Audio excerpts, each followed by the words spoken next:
el tiempo de todos, vamos a presentar la conferencia magistral de esta comisión que fue Arquitectura y Desarrollo Urbano. La conferencia magistral, como están viendo, es Lógicas Proyectuales Poéticas de las Espacialidades Arquetípicas, a cargo de la doctora Ana Cravino y del maestro Jorge Pokropek.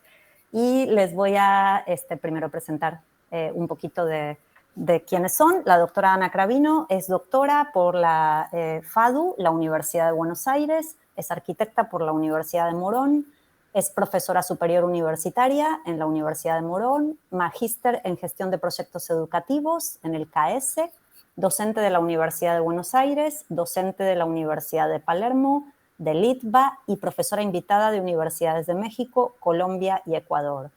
Es autora de Enseñanza de la Arquitectura, una aproximación histórica, reflexiones sobre la teoría y la crítica, arquitectura y técnica, cambios curriculares de la carrera de arquitectura de la Universidad de Buenos Aires en el periodo 1897-1977, investigación y tesis en disciplinas proyectuales, una orientación metodológica, entre otros libros. Investigadora categorizada del programa de incestivos del Ministerio de Educación de la Nación e investigadora principal del Instituto de Arte Americano e Investigaciones Estéticas de la Universidad de Buenos Aires.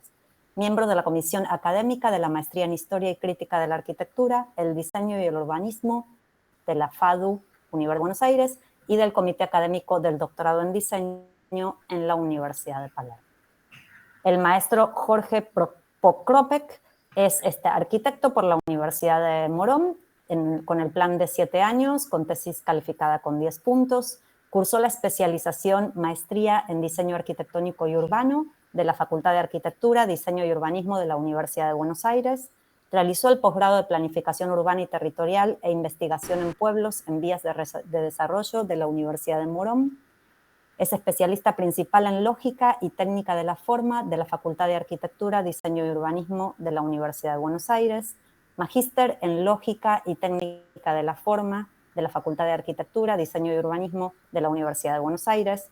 Doctorando en la Facultad de Arquitectura, Diseño y Urbanismo de la Universidad de Buenos Aires, con la tesis presentada en febrero de 2022, Esperando Defensa.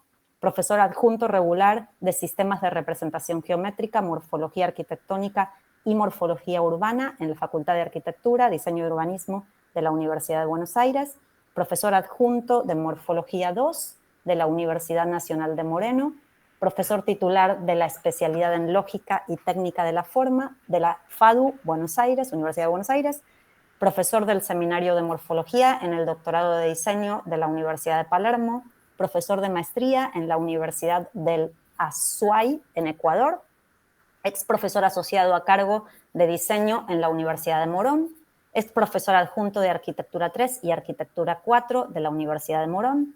Profesor invitado de la Universidad Católica de Córdoba, Universidad Nacional de Córdoba, Instituto Tecnológico Nacional de México, sede Puerto Vallarta, Universidad Nacional del Valle de Cali, Colombia, Universidad Técnica de Ambato y Universidad de la Empresa, Uruguay.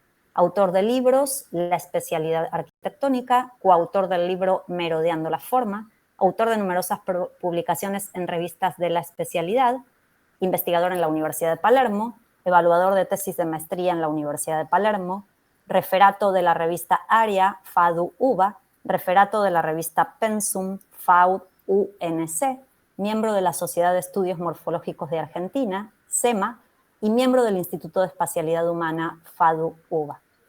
Con el gusto y el agradecimiento de contar con el honor de tener la presencia de la doctora y del maestro, les cedo la voz. Muchas gracias. Bueno, vamos a empezar. Primero queríamos agradecer a las autoridades del Tecnológico Nacional de México, especialmente el Instituto Tecnológico José Mario Molina Pascal y Enríquez, y fundamentalmente a Jimeno Detti, que nos hizo este contacto. Sin ellos no podríamos haber estado aquí. Bueno, estos somos nosotros, algunos de nuestros libros, y vamos a empezar un poquito a charlar sobre algunas cuestiones. Un primer tema es los problemas. Encontramos varios tipos de problemas. Rosana Hinault habla de problemas de hecho. Los problemas de hecho son los que se enfrentan habitualmente ingenieros, arquitectos, diseñadores, cuando se enfrentan a un obstáculo. Entonces hay que resolver ese problema y encontramos que hay una valorización de la situación y luego una acción para obtener un resultado. Posteriormente, encontramos otros dos tipos de problemas, que son los problemas de conocimiento y los problemas de investigación. Los problemas de hecho dan como resultado artefactos. Artefactos en el sentido de lo que sostiene Simon de objetos artificiales. Artefacto puede ser un objeto, puede ser un proceso, puede ser un plan, es muy amplio el sentido de lo artificial. Los problemas de conocimiento y los problemas de investigación dan como resultado conocimiento. Hay que diferenciar entre un problema de conocimiento, que es conocer algo que ya está en el mundo, pero yo ignoro, de un problema de investigación cuyo resultado es construir un conocimiento que aún no está en el mundo.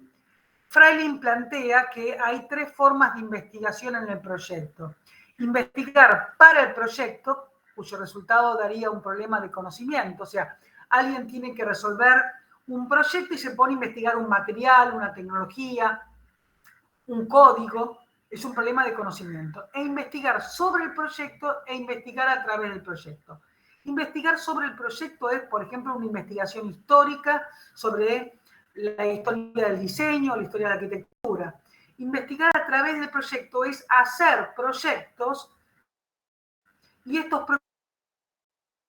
proyectos nos permiten construir conocimiento. Encontramos entonces, a ver acá, que hay diferentes tipos de saber en los problemas de hecho, que es un saber cómo, en los problemas de conocimiento saber qué, y en los problemas de conocimiento científico saber por qué. Encontramos distintas soluciones, distintos productos e impactos. Nos interesa ahora los problemas de conocimiento científico. Yo personalmente prefiero hablar de problemas de conocimiento experto, porque sabemos que la arquitectura y los diseños y las tecnologías no son ciencia en sí mismos, pero son conocimientos expertos. Entonces nos encontramos acá que Roberto Doberti diferencia dos tipos de investigaciones o tesis. Las tesis de descubrimiento, sostiene Doberti, son aquellas que explicitan algo que ya estaba en el mundo. Es cuando hablamos de descubrir algo, pero que no había sido enunciado o suficientemente precisado. Por ejemplo, la teoría de gravedad de Newton. En este tipo de investigación, lo fundamental son formular hipótesis e intentar contrastarla. El esquema clásico de esta investigación es, ante un problema, se formula una hipótesis fundamental, se recurre al auxilio de un marco teórico, hipótesis auxiliares o colaterales. Con este conjunto de hipótesis formulamos una consecuencia observacional que la contrastamos, la comparamos con la evidencia empírica. El resultado puede ser una contrastación. Si es positiva, la teoría quedaría validada. Pero encontramos también otro tipo de investigaciones, que son tesis de construcción, que hacen aparecer de manera consistente y fundamentada algo que no estaba en el mundo. En vez de decir descubrir, hablamos de inventar. Permite ver con claridad y precisión algo, pero algo que antes no estaba, algo que es construido por la propia tesis. Por ejemplo, la geometría descriptiva. El sistema de Monge inventa un método, ¿sí?, que permite entender el mundo. Su sentido, dice, no es descubrir algo sin tocar su existencia, por lo contrario, su sentido es hacer existente algo, hacerlo presente en el mundo. Más allá que estos desarrollos puedan generar nuevos descubrimientos. Entonces, para Doberti, este tipo de investigación tienen objetivos y manifestaciones. El esquema es así. No hay hipótesis o hay hipótesis de trabajo, que son guiadas fundamentalmente por objetivos, que se basan además en una serie de hipótesis auxiliares que consistirían en el marco teórico. Estos objetivos crean, inventan manifestaciones que dan lugar, provocan una evidencia empírica que es valorada en términos de eficacia, eficiencia, sustentabilidad, etc. Entonces, la tesis de descubrimiento y la tesis de construcción son distintas, ¿sí? Pero generalmente las tesis que tienen más peso, más conocidas, son las tesis de descubrimiento, que tienen que ver con el porqué de un fenómeno y la respuesta sería una hipótesis causal. Pero hay que tener en cuenta, ¿sí?, que hay diferentes tipos de procesos, que en las tecnologías o en el campo proyectual, la pregunta no es por qué, sino es el cómo. Y la respuesta no es una simple proposición. Entonces, resumiendo a Doberti, encontramos diferentes tipos de tesis, que una está basada en un motor que implica hipótesis y objetivos, y otro un desarrollo que implica contrastaciones y manifestaciones. Y vamos ahora al caso, a analizar cómo son las investigaciones en el campo de las ciencias de lo artificial, o en este caso específico de las disciplinas proyectuales. Hay un tipo de investigación que implica el estudio de casos típicos. Estudiamos sobre algo ya hecho, ¿sí? Investigamos sobre los modos del proyecto, cómo alguien provocó o hizo posible determinado proyecto, entendemos las lógicas de ese proyecto, y esto también implica una tipificación a partir de desarrollos proyectuales. Quiero clasificar estos casos de acuerdo a ciertas categorías que llamaríamos típicas. Otra cosa distinta es la investigación a través del proyecto, y esto implica estudios de casos problemas. Hay que desarrollar, ¿sí?, casos, hay que resolver estos casos y no simplemente ver cómo han sido resueltos por otras personas. La investigación, esto implicaría una investigación sobre diversas lógicas proyectuales in situ, en la propia práctica, y el desarrollo de proyectos. A continuación, cedo la palabra a Jorge. Bueno, buenas tardes, gracias por estar ahí. Bueno, nada, nosotros vamos a hablar en todo caso, justamente siguiendo este tema de las investigaciones sobre la construcción de conocimiento que tenga que ver disciplinarmente con el problema de las espacialidades arquitectónicas, con la noción de espacialidad, entendiendo que la espacialidad arquitectónica, como bien dice Charles Moore, es un recorte del espacio libre e ilimitado, con una forma y con una escala, es decir, se determina a través de una configuración una cierta situación en la cual uno siente que está de alguna manera determinado dentro de la teoría de las burbujas. O sea, hay una burbuja en la cual dos personajes, en este caso justamente una configuración aparentemente, natural, podríamos decir, dicen que están en un mismo lugar, y esto precisamente es un fenómeno psicológico en el cual las personas se sienten participando de una configuración estable. Cuando hay una breve modificación, digamos, de la lógica de configuración espacial, puede suceder que una de las personas se encuentre en una situación o en un lugar y el otro en la situación de un lugar adscripto. Esta es la teoría de los recintos, y para eso la primera persona con la segunda persona, podríamos decir, tiene que hacer un esfuerzo, de alguna manera psicológico, para poder establecer contacto y establecer su burbuja proxémica, extender su burbuja proxémica al segundo recinto para comunicarse. Este tipo de cosas son las que justamente la elástica del diseño de los recintos arquitectónicos es un típico problema de diseño. Justamente el problema de la burbuja proxémica, estudiada por Edward Hall, en su famoso libro La dimensión oculta, establece, digamos, de alguna modo cómo las personas se relacionan y cómo de alguna manera establecen burbujas de relación más o menos coherentes según su actividad, y de alguna manera por eso el castigo al niño es ponerlo en el rincón porque es sacarlo de la burbuja.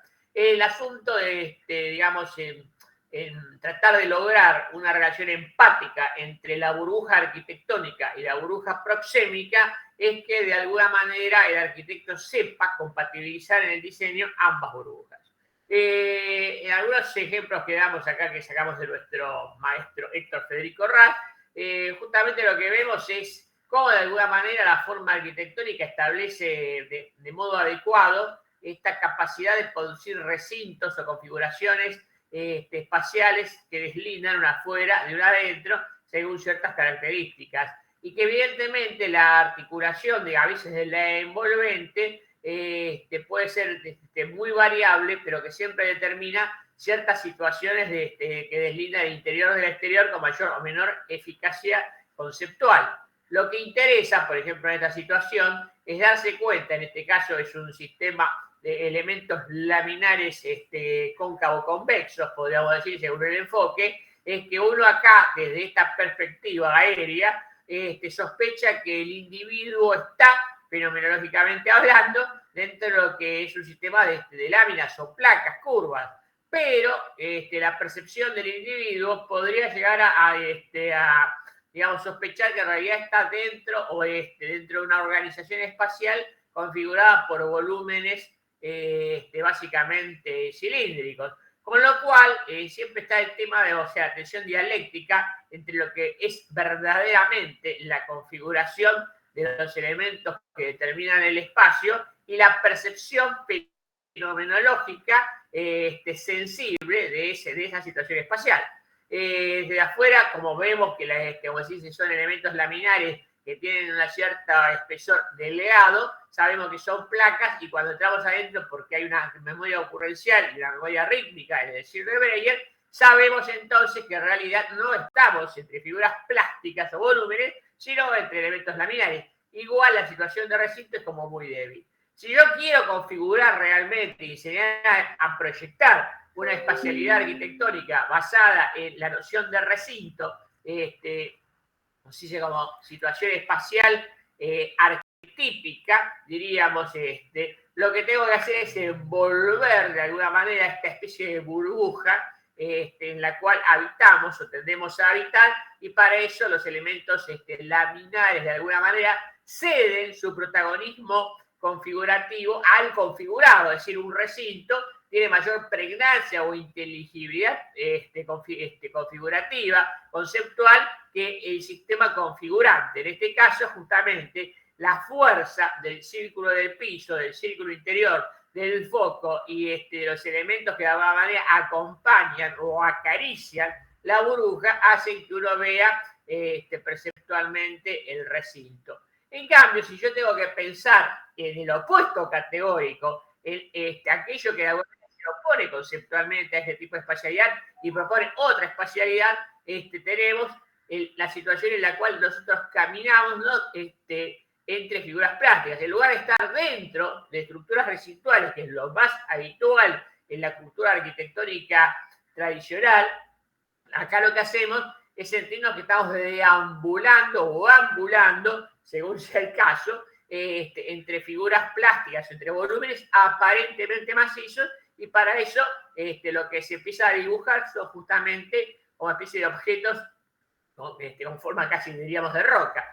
Aunque estos elementos, digamos, que se vayan caracterizando y tengan capacidad, digamos, de involucrar espacios interiores, estos espacios se van a leer como oquedades o intersticios, y hay toda una poética, por eso hablamos de lógicas perceptuales poéticas, hay toda una poética o un modo intencionado estéticamente de producir la forma, a eso nos referimos por poética, que determinan un tipo de espacialidad totalmente, como se dice, contraria conceptualmente a la espacialidad típica, diríamos, de las situaciones recintuales. O sea, la espacialidad sostenida por, como se dice, volúmenes macizos, ahora la llamamos sostenida por figuras plásticas, proporcionadas a las figuras recintuales o vacíos. Y situaciones intermedias son esas, por ejemplo, en las cuales justamente las protagonistas del sistema son ahora las entidades laminares, que en este caso particular, aparentemente lo que estamos viendo es un dibujo caótico en el cual las entidades laminares están dispuestas en cualquier posición. Por supuesto, el dibujo está intencionadamente diseñado para esa situación, así como, por ejemplo, Daniel Libeskind hace su Museo de la Guerra con objetos absolutamente dispuestos de modo aleatorio que están muy bien ordenados para que parezcan con una intención aleatoria. Pero justamente es el principio, un principio de orden basado en la lógica del desorden, y esto da una sensación justamente de movimiento y de dinamismo, porque lo que prevalece es la sensación dinámica de las diagonales, aunque las placas propuestas sean absolutamente ortogonales. Acá, en cambio, hay como serenidad, sosiego y limitación, precisamente porque aquí, sin mencionarla de modo explícito, pero sí de modo implícito, hay una estructura subyacente de una trama ortogonal regular, consistente y coherente con las entidades laminares, digamos, de recorte ortogonal, que producen esta sensación de limitación y sosiego, distinta a la euforia que veíamos antes. Por eso también interesa entender que las espacialidades arquitectónicas, con sus propias poéticas particulares, determinan emociones y conductas específicas a cada caso. No es lo mismo estar encerrado dentro de un sistema de recinto, subir de recinto a recinto a recinto, en un sistema, digamos, de la Lavallée o la Enfilade, en el sentido francés, o sea, donde uno va articulando situaciones recintuales, que la situación de limitación espacial propia del movimiento moderno, que se da justamente esta situación en la que llamamos partición de un continuo. ¿Por qué? Porque hay un continuo que precisamente se fragmenta sistemáticamente. Cuando nosotros a este sistema, de alguna manera, le proponemos una trama que enfatiza una regularización, hay un sutil cambio en la experiencia espacial. Acá estamos hablando de una fusión en continuo, porque acá lo que se impone es una experiencia textural. Hay un clima espacial que es distinto al anterior, sutilmente distinto.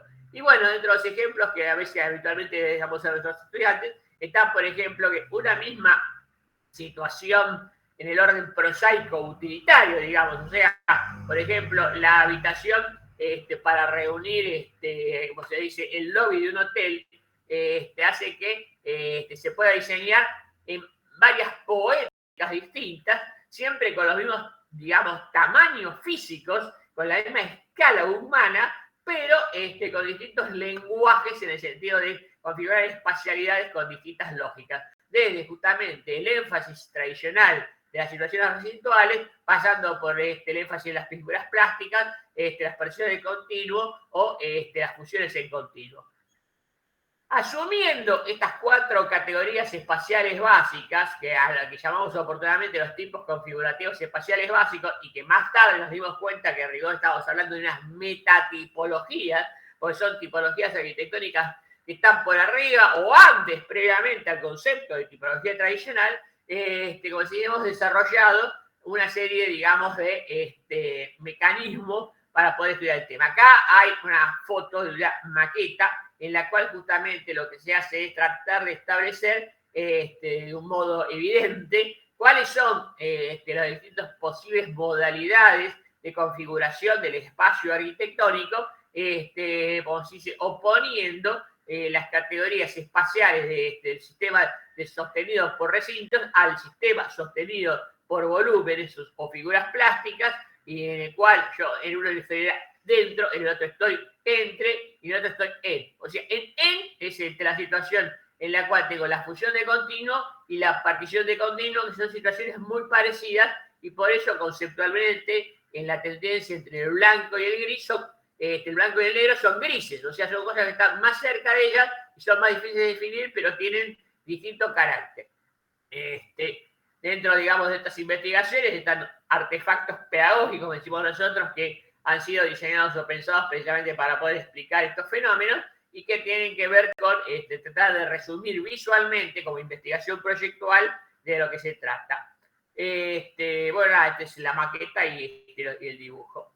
Esto queda para ustedes, o sea, nosotros por eso acá simplemente vamos a rellenar un poco lo que estamos diciendo. Las lógicas proyectuales poéticas, cada tipo configurativo constituye un conjunto de reglas organizativas que tienen una producción de sentido mediante el estímulo en el fluidor de una experiencia estética. Por eso son poéticas, porque la lógica proyectual puede ser prosaica o poética en tanto y en cuanto resuelve un problema de eficacia de la forma para resolver algún tema prosaico utilitario, o además estar en el fluidor de una experiencia estética que determine una relación poética. Lo que a nosotros nos interesa justamente con la espacialidad o con el problema espacial es que esta experiencia espacial se determina a través de justamente una experiencia estética. Y nosotros entonces estamos deslindando, o sintetizando, que la configuración espacial tiene por un lado un enfoque fenomenológico, pero por otro lado un enfoque de orden sintáctico morfológico. o sea, por un lado estar dentro, estar entre y estar en, se resuelve a partir de operaciones retóricas muy específicas, digamos, que tienen que ver con los aspectos sintácticos de la forma. Estar dentro tiene que ver con las figuras residuales, estar entre tiene que ver con los volúmenes macizos, entre los cuales ambulamos, y de alguna manera, como se dice, es distinto a la situación anterior, y hay una situación, estas situaciones digamos, de equilibrio dinámico, de tensión dialéctica entre configurados y configurantes, en el cual hay una situación de equilibrio, justamente de ambigüedad, y para eso tenemos las particiones de continuo y las fusiones de continuo, que son las espacialidades que desde el momento moderno se están desarrollando con mayor tipo, digamos, de potencia. Es decir, la partición de continuo fue la que se desarrolló a partir justamente de las investigaciones de Frank Lloyd Wright, disolviendo la caja arquitectónica, y Mies van der Rohe en el pabellón de Barcelona, y la fusión en continuo, digamos, son ejemplos clásicos, los experimentos de Alejandro Saera Polo en el puerto marítimo de Yokohama, o las operaciones que hace Zaha Hadid, o Frank Gehry o Peter Eichmann. Lo interesante de esto es que, bueno, que nosotros de alguna manera sintetizamos nuestras investigaciones diciendo que estas espacialidades arquitectónicas en rigor no nacen de la, digamos, de la casualidad, sino que siempre son la operación consciente, digamos, de operar, articular entre sí ciertas entidades configurativas. Estas entidades configurativas, ¿cuántas son? Según nuestra clasificación especial, no son 11, ni son 12, ni son 9. O sea, hemos establecido que son 10 porque la investigación dio que justamente eran las protagónicas, pero tiene distinto tipo de, digamos, de importancia en el orden clasificatorio. Acá está la tabla, que de alguna manera ustedes pueden estudiar con más tranquilidad. Y de alguna manera esta tabla, donde aparecen las 10 entidades configurativas arquetípicas, determinan las 4 tipos espaciales justamente también arquetípicos, con grados o escalas de conveniencia, digamos, de configuración. Entonces aparecen 5 grados, muy conveniente, conveniente, poco conveniente, inconveniente o neutro. Y ojalá nuestros profesores de arquitectura alguna vez estudiaran nuestras tablas y fueran capaces de enseñar a proyectar a partir, digamos, de estos criterios absolutamente rigurosos de análisis de la forma. Oportunamente, a partir de este dibujito de nuestro maestro que enseñaba cómo se transformaba el sistema de recintos, el sistema de fibras plásticas, pasando por el estado intermedio, que era la partición de continuo, aunque él todavía no había mencionado o establecido la noción de fusión de continuo, cosa que nos tocó a nosotros como 20 años más tarde, establecimos una especie de carta náutica en el cual justamente es un modelo teórico en el cual uno puede analizar críticamente los distintos mecanismos de producción de espacialidad arquitectónica. A esto le llamamos el modelo universal elíptico de configuraciones espaciales, y el modelo universal elíptico de configuraciones espaciales, como dice su nombre, pretende ser universal en el sentido que no existe o no puede existir por la propia lógica del sistema ningún tipo de espacialidad que se escape del sistema. ¿Por qué? Porque justamente todas las posibles configuraciones a través de las entidades configurativas arquetípicas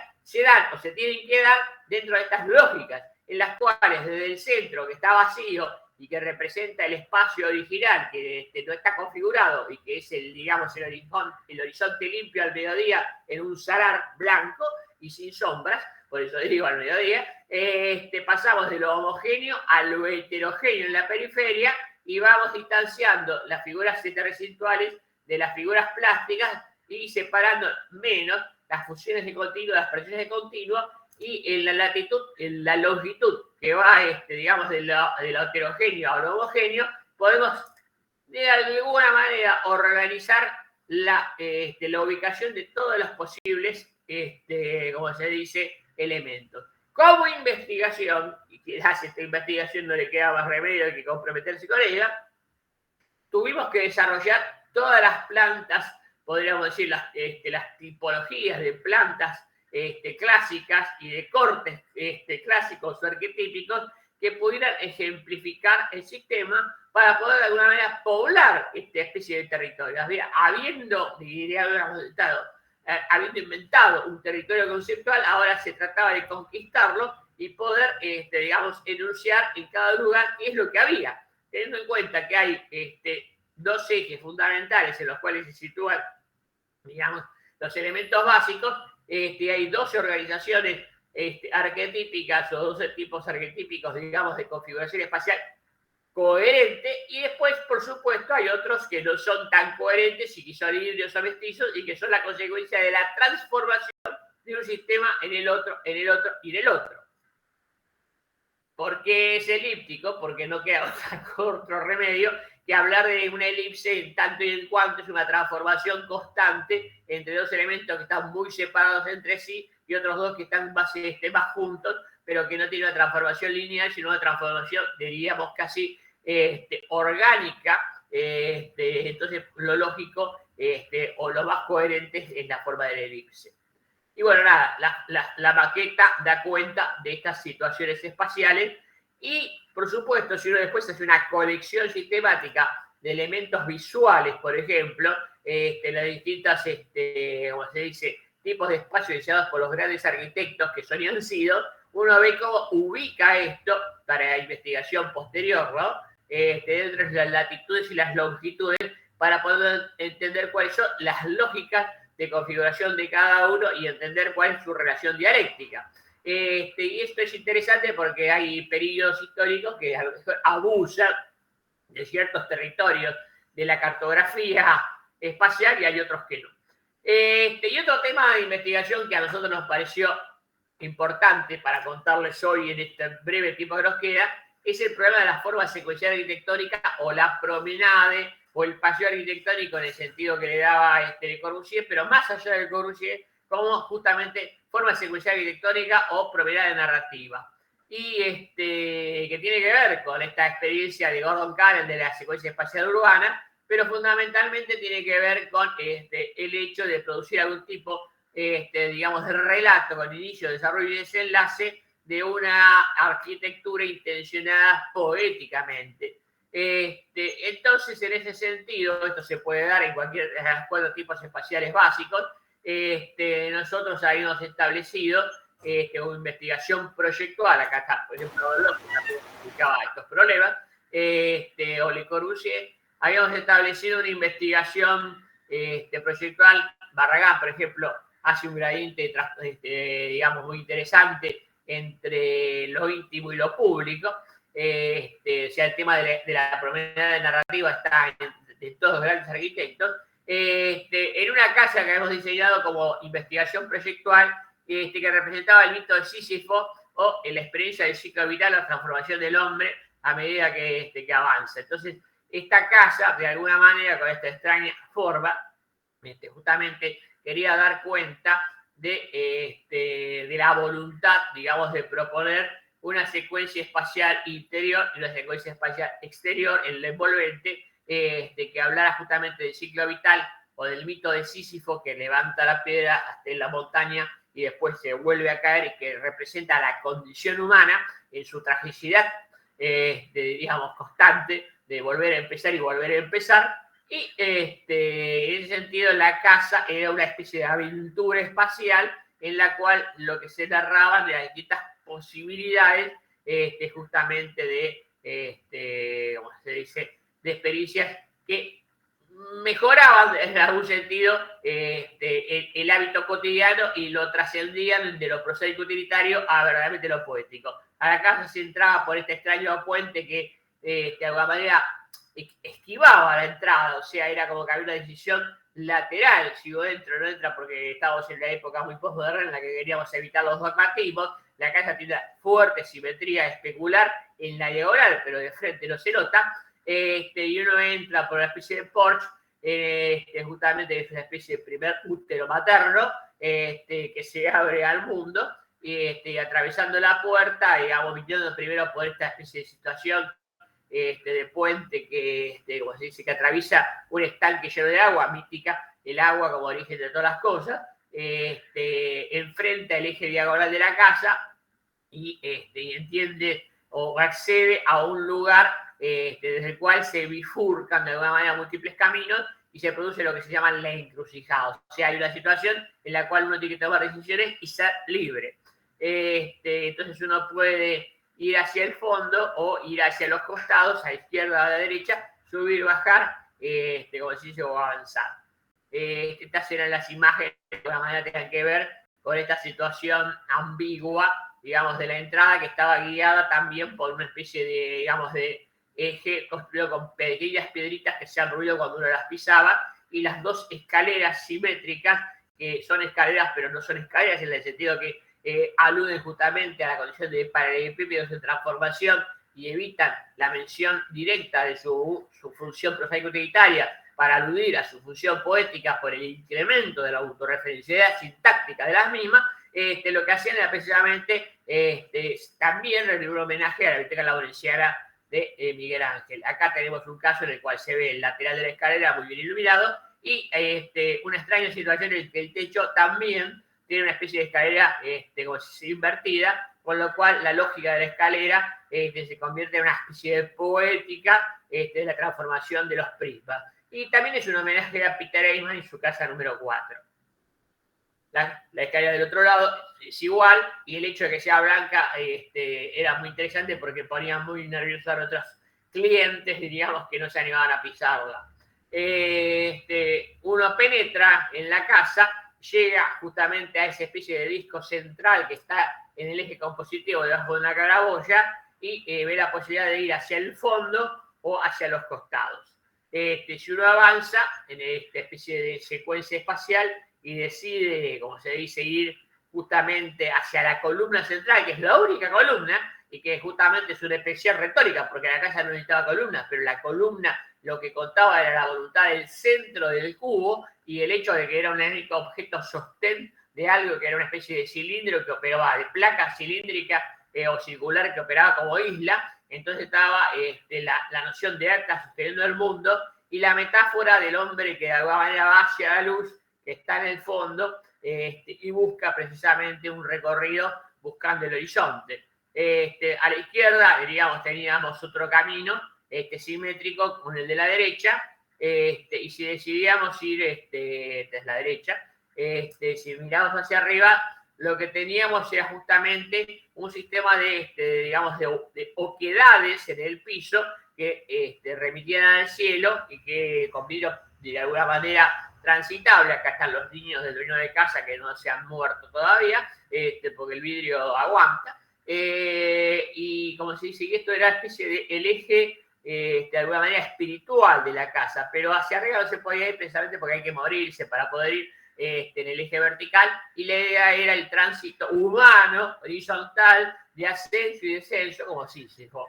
Entonces, digamos, con los juegos de luces que corresponden, uno avanza a través digamos, del eje diagonal, básicamente llega a esta especie de escalinata invertida, que también es la cueva primigenia, también es de la gruta, el interior de la montaña, debajo del puente mítico que tiene que cruzar para poder llegar de vuelta a otro lado, y avance hacia el fondo, sube por lo que llamamos la escalera de la caricia, muy angosta, y entonces uno se acariciaba con las paredes, como se dice, con los juegos de luces que corresponden, como decimos nosotros, que son fundamentales para producir una poética arquitectónica. O sea, esto también hay que enseñar en la facultad, cómo operar con los juegos de luces y sombras, que son la principal materia de la poética arquitectónica.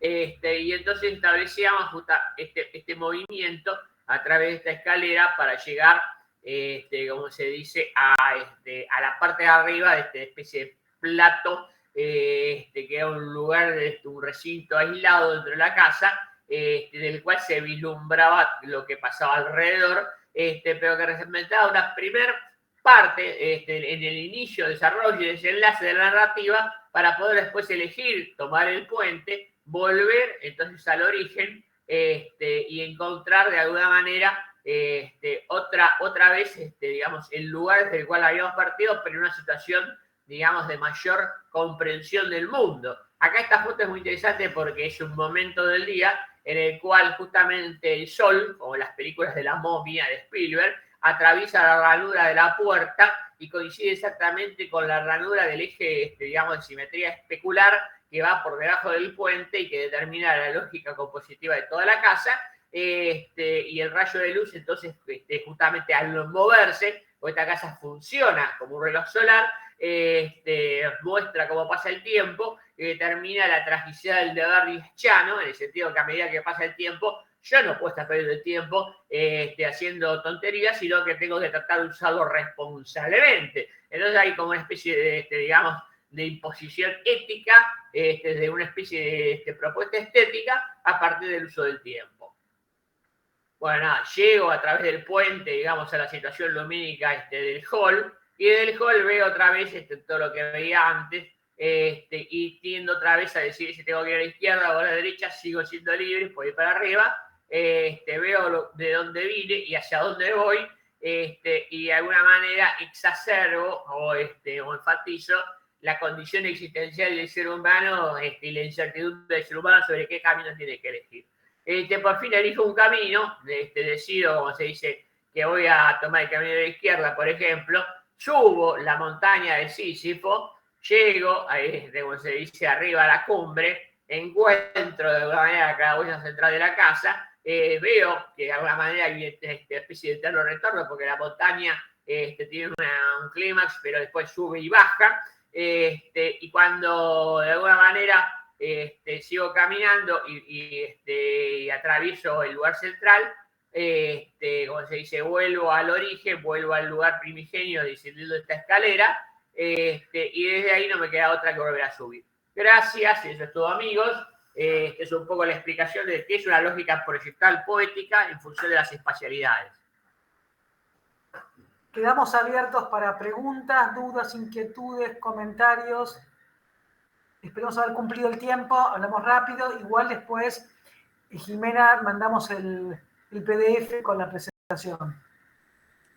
Muchísimas gracias, doctora Ana y maestro Jorge. Maravillosa la presentación. Bueno, creo que abrimos espacio para preguntas. Me parece que alguien ya levantó la mano, así que siéntense libres de abrir micrófono.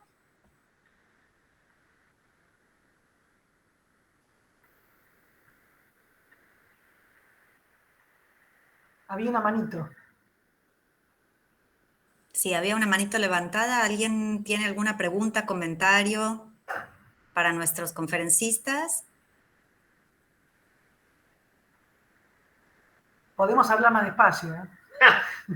Bueno, a mí me apuraron, Yo puedo No, con el tiempo estuvieron perfectos. Bueno, yo tengo una, si quieren, para empezar, en lo que a ver quién más se anima. Bueno, es un placer escucharlos y son muchos conceptos que hay que ir procesando, ¿no? Al mismo tiempo, pero para mí es muy motivante, ¿no? El trabajo de ustedes. Me surge una duda. Yo en algunas ocasiones he dado una materia que tenemos nosotros acá que se llama Fundamentos del Diseño. Y uno de los puntos que hay en esa materia es justamente el tema del espacio, ¿no? O sea, el tema del diseño y del espacio, ¿no? Entonces, a mí me parece maravilloso el punto de vista desde el cual ustedes trabajan el tema de la espacialidad. Y en ese sentido, tenía dos preguntas.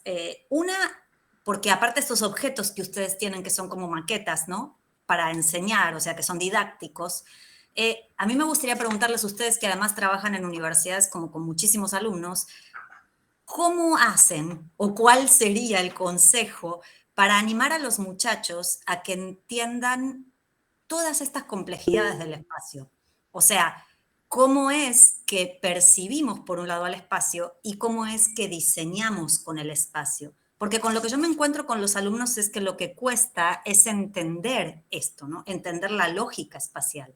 Y el desafío después de con eso hacer algo, ¿no? De con eso hacer una propuesta, como en la obra final que ustedes mostraban, ¿no? O sea, cómo todo tiene una cuestión sensorial, espacial, simbólica, perceptiva, ¿no? ¿Cómo logramos que nuestros alumnos abran sus cabecitas y empiecen a jugar con el espacio de formas menos convencionales o limitadas? Esa es una pregunta.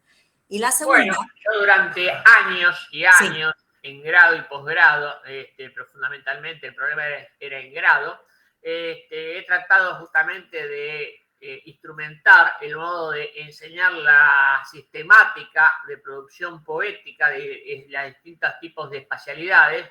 Y la herramienta fundamental era la maqueta. O sea, más allá del dibujo, que siempre es necesario, el hecho en sí de poder configurar a través de la maqueta las distintas espacialidades y corregir con la maqueta de estudio, no con maquetas muy prolijas y muy terminadas, sino con maquetas muy rápidas de hacer y deshacer y de romper y rehacer, los distintos tipos de espacialidades, cómo aparecían o desaparecían, las situaciones recintuales, si uno cambiaba una placa de lugar. Era muy difícil, por ejemplo, que el alumno entienda de una manera cabal al principio la poética particular de Mies van der Rohe, en el caso de digamos, de justamente los sistemas de limitación espacial, de espacio fluido del movimiento moderno, y cómo lograr esta especie de situación dialéctica de insatisfacción del recinto, desplazando sutilmente placas, y no generando particiones, o sea, situaciones plásticas, sino situaciones, digamos, justamente donde había una voluntad recintual insatisfecha, que es la poética propia de Mies van der Rohe, del movimiento moderno y después de Le Corbusier. Y después trabajar también intencionadamente con la heterogeneidad necesaria de las figuras plásticas como volúmenes a ser transitados, pero de una manera no caótica o casual, sino tratando justamente de proponer, digamos, lógicas de configuración habitables. Entonces, por ejemplo, el tema clásico era desarrollar pabellones o casas con el mismo, diríamos, programa absolutamente proseuco-utilitario típico de la vivienda tradicional, con dormitorios, baños y cocinas, en los 4 tipos de lenguaje en tiempo récord, porque eran realmente funciones de producción muy rápida. Y en otra vuelta de tuerca, después, ya estábamos en el problema de la metaforización de la forma. Entonces se pedía también, ¿qué pasa si yo tengo que diseñar el espacio de la alegría o el espacio de la espacialidad de la tristeza o la espacialidad de la libertad o la espacialidad de la represión? ¿Cómo las categorías opuestas pueden producir espacialidades poéticas para producir ciertas prácticas sociales específicas, como ser justamente ritos fúnebres o una celebración, a partir justamente de la configuración de la forma y el manejo de la luz en los 4 tipos espaciales básicos? Una vez que se puede romper, digamos, el esquema autoritario, podríamos decir, canónico, digamos, de siempre diseñar de la misma manera, si recintos articulados, en planta o en corte, y poder pensar que hay 4 tipos espaciales que son en realidad metatípicos, en el sentido que están antes de los tipos, porque el claustro es un tipo arquitectónico, pero está dentro del sistema de los recintos, que es un metatipo.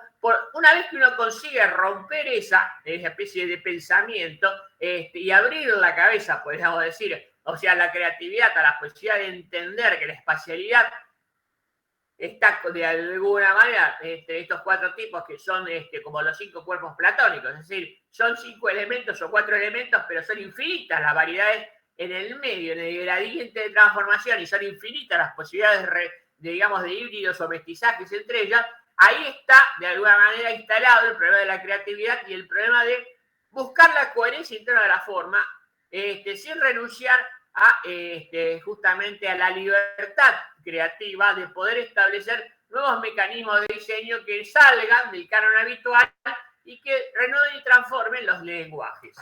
Además hay otra cuestión, trabajar con maqueta le da al estudiante una libertad, porque no tiene que después pensar, ¿y esto cómo lo dibujo en planta o cómo hago el corte? Entonces está experimentando y está experimentando fenomenológicamente porque lo obligamos a pensarse adentro, y esto le da una sensibilidad que no tiene cuando dibuja en planta, porque en planta termina operando en una mera abstracción sin saber a veces los resultados que ese dibujo da. Por otro lado, y es un dato interesante, no menor, después de estar 20 años, por decir, diciéndole a los estudiantes como ejercicio lateral de 4 días, que desarrollen la maqueta que cuenta de la espacialidad, que hable de la libertad y habla de la represión, o habla de la alegría, o habla de la tristeza, lo que uno tiene, sin haber puesto a priori en el diseño, es justamente una base estadística de cómo piensa la gente de un modo natural la respuesta formal a esa pregunta, con lo cual uno puede establecer de alguna manera rigurosamente lo mismo que los neurocientíficos terminan probando después con unos aparatitos. O sea, cómo de alguna manera la gente intuye espacios del sosiego, de la euforia, de la alegría o de la tristeza, según cómo son las configuraciones espaciales. Ahí Jimena podría hablar del color, ¿no? Pero uno puede hablar agregando las categorías de color, las texturas, los brillos, etcétera, etcétera, qué situaciones son vistas o pensadas como lugares de alegría o lugares del conflicto, de la angustia. Hace muchísimos años nos tocó con Marta Satoshi hacer una instalación que se llamaba La Angustia en un galpón. Éramos muy jovencitos, lo hicimos, y descubrimos que había gente que era, después de pasar por un lugar lleno de cosas que colgaban, llegaba a otro lugar chiquito lleno de almohadones blancos, y había gente que estaba ahí sentada llorando. O sea, fue un éxito, porque si la gente llora en el lugar de la angustia es lo que queríamos lograr, ¿no? Y nadie le pegaba a la gente. No le pegamos a nadie, no la pinchábamos, no pasaba, pero hacían una catarsis, ¿sí? Y bueno, pasaba esto. Creo que una pregunta más por ahí. Maravilloso. Sí, la maestra Raquel levantó la mano. Adelante, maestra. Buenas tardes. Muchas felicidades, doctora y doctor Jorge. Yo no soy arquitecto, entonces mi pregunta realmente no va hacia directamente al ámbito de la arquitectura, pero pudiera ser usuaria de un servicio arquitectónico.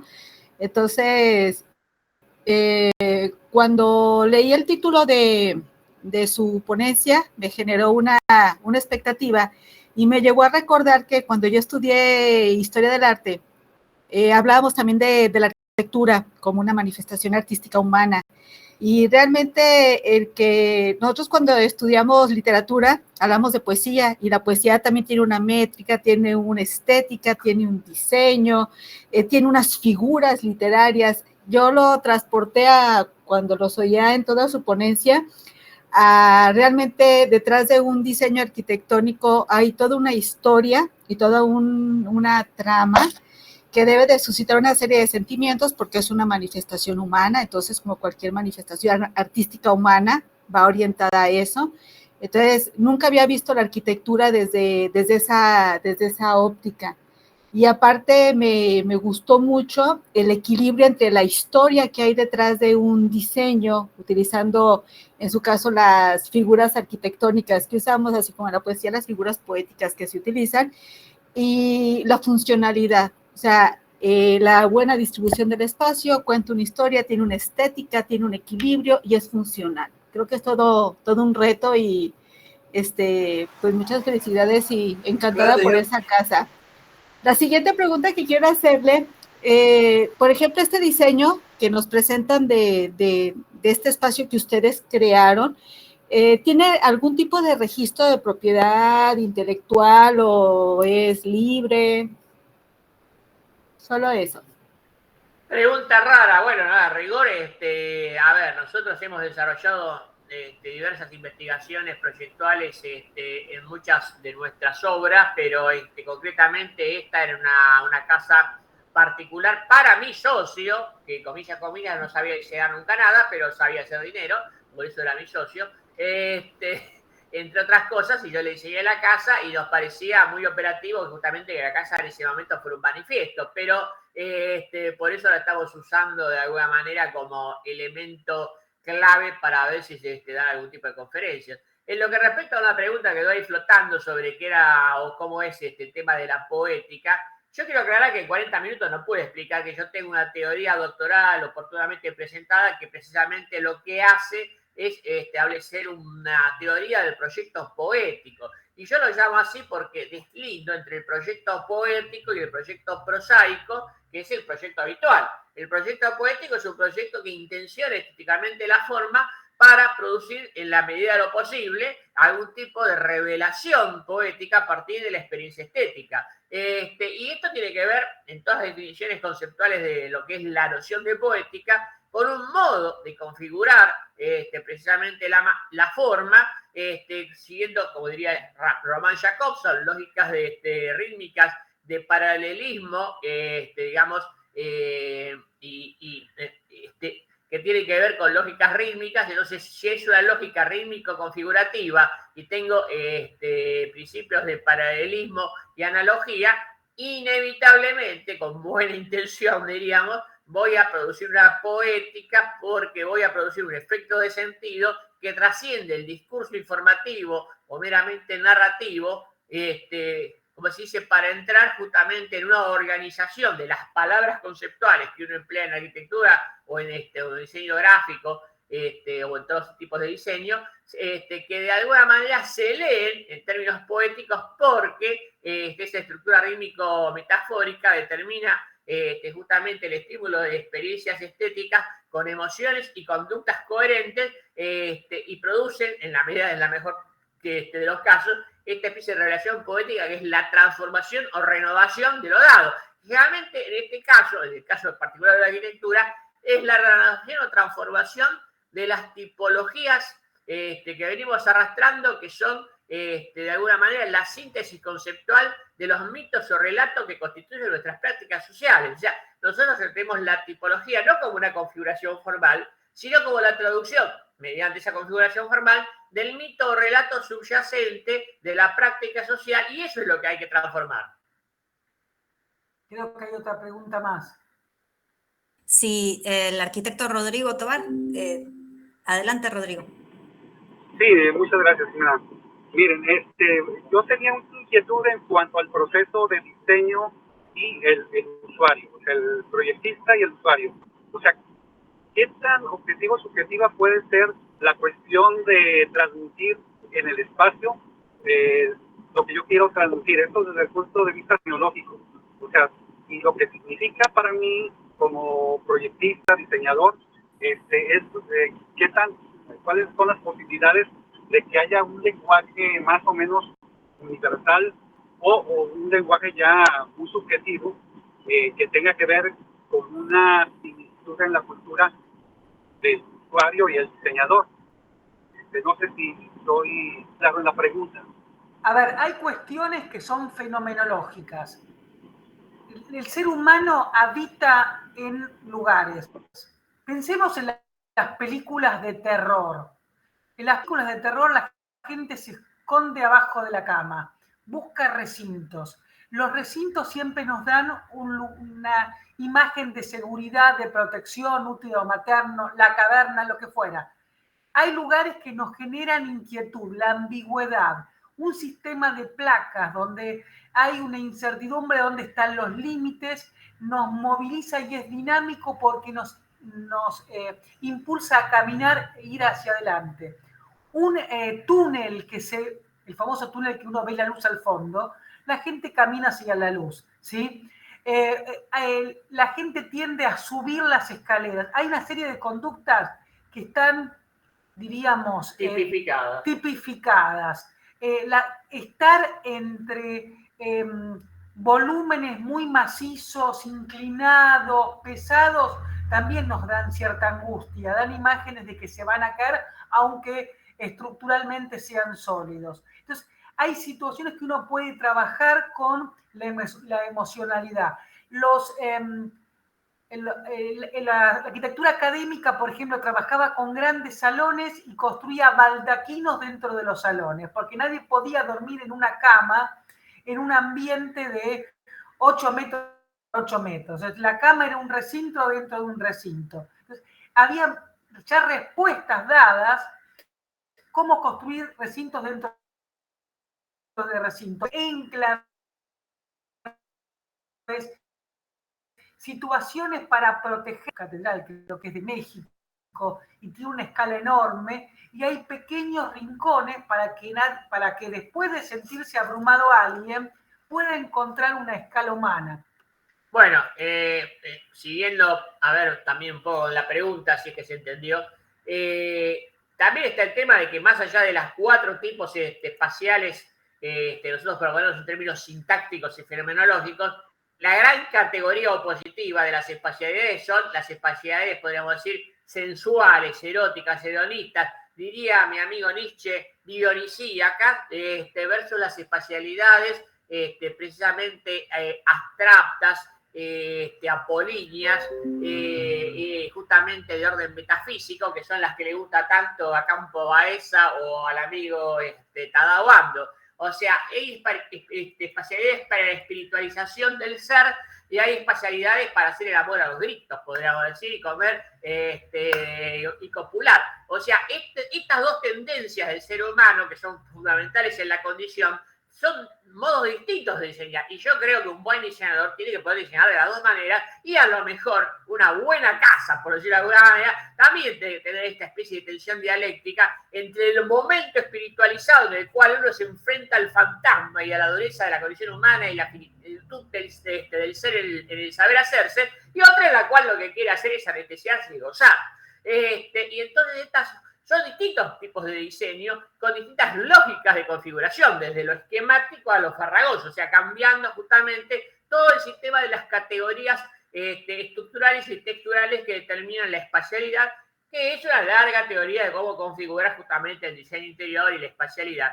Pero bueno, ¿qué pasa con el cliente? Y el cliente, pobrecito, para algo nos contrata, porque nosotros somos expertos en el tema y se supone que nosotros, con nuestro lenguaje arquitectónico, le tenemos que dar respuesta no solo a lo que él pide, sino a lo que él quisiera, pero no sabe pedir. Por eso uno tiene que hacer un trabajo, digamos, de introspección en el cliente particular. Pero uno tiene también que pensar que uno no trabaja con el cliente particular, sino también trabaja para la gran empresa, para el pueblo, para el Estado, para el concurso, y por lo tanto la arquitectura que uno produce trasciende, digamos, de la casa burguesa. Uno puede pensar, por ejemplo, si tiene que hacer un salón de pompas fúnebres, no es lo mismo que un salón de juegos para niños.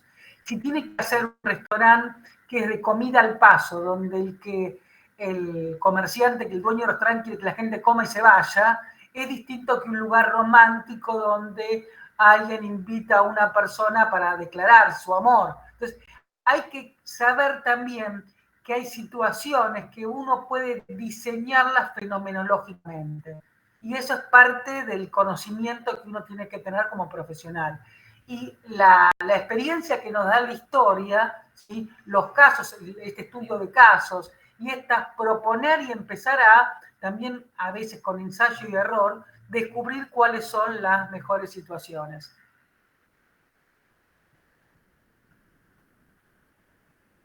Igual le dejamos ahora ya se las voy a compartir a Jimena el PDF para que pueda, el que quiera pueda consultarlo, verlo, bueno. Muchísimas gracias, Ana y Jorge, y gracias por la generosidad de compartirnos el material que creo que va a ser muy interesante para compartir con los docentes y también, por supuesto, con los alumnos, ¿no? Yo tengo una última pregunta y ya creo que con esto deberíamos de cerrar por el tiempo. En todo esto entiendo perfectamente el tema de la poética, el tema de lo simbólico, el tema de la percepción, de hecho desde el color, ¿no? Como decía Ana, también lo podemos vivenciar, ¿no? Y experimentar e investigar. Tengo una última pregunta.